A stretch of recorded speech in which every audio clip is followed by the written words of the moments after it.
Странските инвеститори позитивно ја оцениле бизнис климата во Македонија, но сепак пронаоѓањето на квалитетен работен кадар и понатаму останува горлив проблем.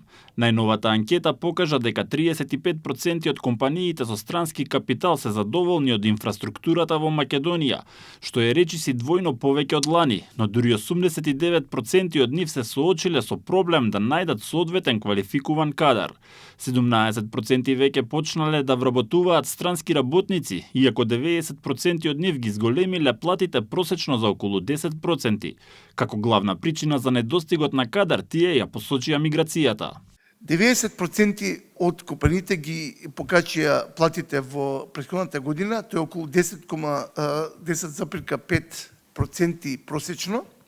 И тоа е доказ дека не треба да имаме политички или синдикални одлуки за покачување на плата. Во наредните 5 години бројот на луѓе кои што се меѓу 61 и 65 години е за малку поголем од луѓето меѓу 24 и 29 години. Замислете, луѓето што ќе одат во пензија се поголем број од луѓето што би барале работа. Во Европа уште полошо. Имаше и минатата година некои царински ослободувања, односно синхронизација со тие од Европската Унија, и тоа многу ни помогнува на нас.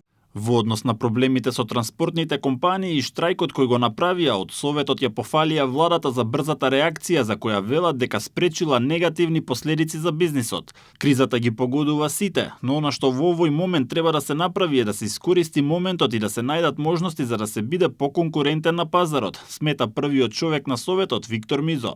И покрај случувањата на Блискиот Исток, странските инвеститори во земјава засега немаат драстично намалување на нарачките. Се уште немаме видено директно намалување, иако на неделно ниво, понекогаш и на дневно ниво постојат мали флуктуации во нарачките. Во анкетата која е направена на почетокот на годината учествувале компании од производствениот сектор и услужните дејности, а речиси половина работат во технолошко-индустриските зони.